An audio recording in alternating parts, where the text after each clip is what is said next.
नमस्कार, मी भारती. झटपट स्वादिष्टमध्ये मी आपले स्वागत करीत आहे. मी तुम्हाला आज दाखवणार आहे कोकणातील पारंपरिक सोलकढी.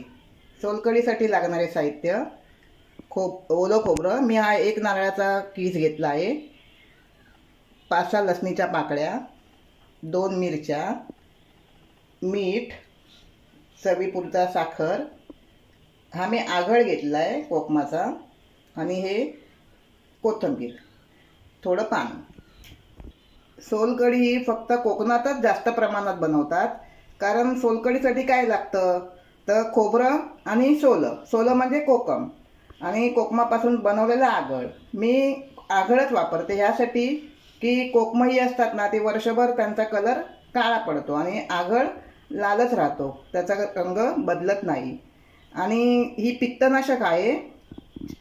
शाकाहारी मांसाहारी कोणत्याही जेवणावर जर आपण ती प्यायलो तर आपलं जेवण पचायला मदत होते आणि जीवही आपला शांत होतो ही सोलकढी प्यायल्यानंतर. चला तर आपण सोलकढी बनवायला सुरुवात करूया. सर्वप्रथम आपल्याला हे खोबरं घ्यायचं आहे. मी हा 1 नारळाचा कीस घेतला आहे. 2 हिरव्या मिरच्या, 5-6 लसणीच्या पाकळ्या. लसूण जास्त घ्यायचा नाही आहे, लसणीचा वास उग्र असल्यामुळे कढीला जास्त उग्र वास येणार.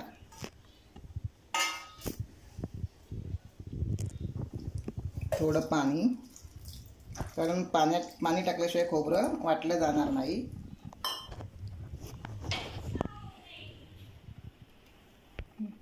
याचं आपल्याला दूध आता मिक्सरला लावून झाल्यानंतर आपल्याला खोबऱ्याचं दूध काढायचं आहे, ते मी तुम्हाला दाखवते.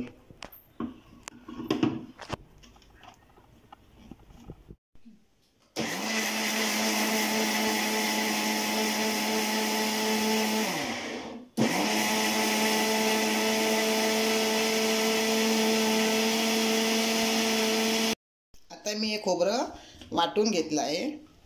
आता याचं आपल्याला दूध काढायचं आहे. मी एक गाळणी घेतली आहे.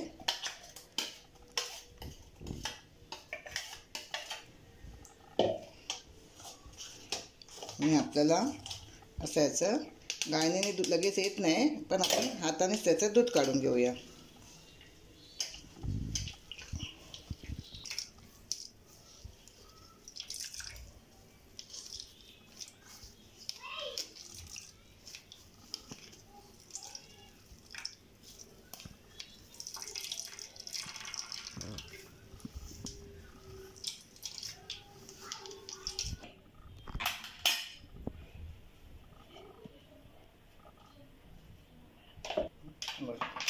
आता खोबरं पुन्हा वाटून घ्यायचं आहे.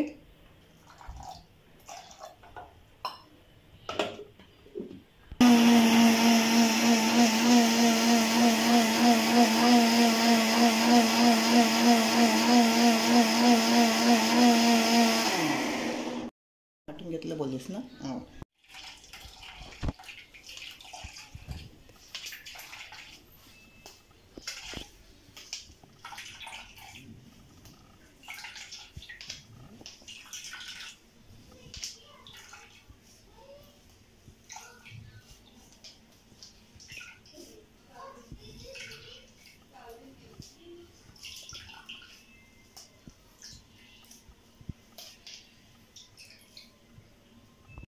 आता मी मिक्सरला वाटून झाल्यानंतर हे अशा प्रकारे हे दूध नारळाचं काढून घेतलं आहे. आता आपल्याला त्यात जेवढं हवं तेवढंच पाणी टाकायचं आहे.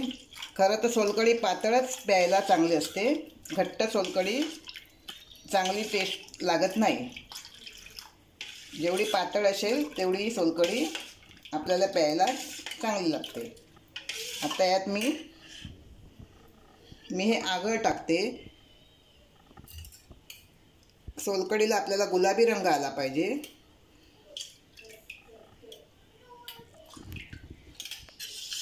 थोडं थोडं आपण आगळ टाकायचं आहे.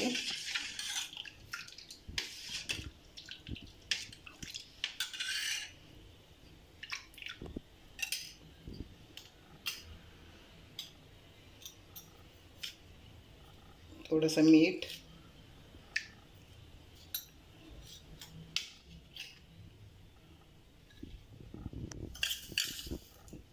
चवीपुरता साखर,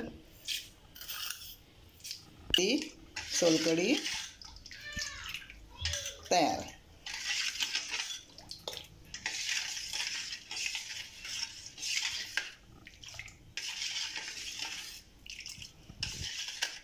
तुम्हाला आता मी ग्लासात काढून दाखवते.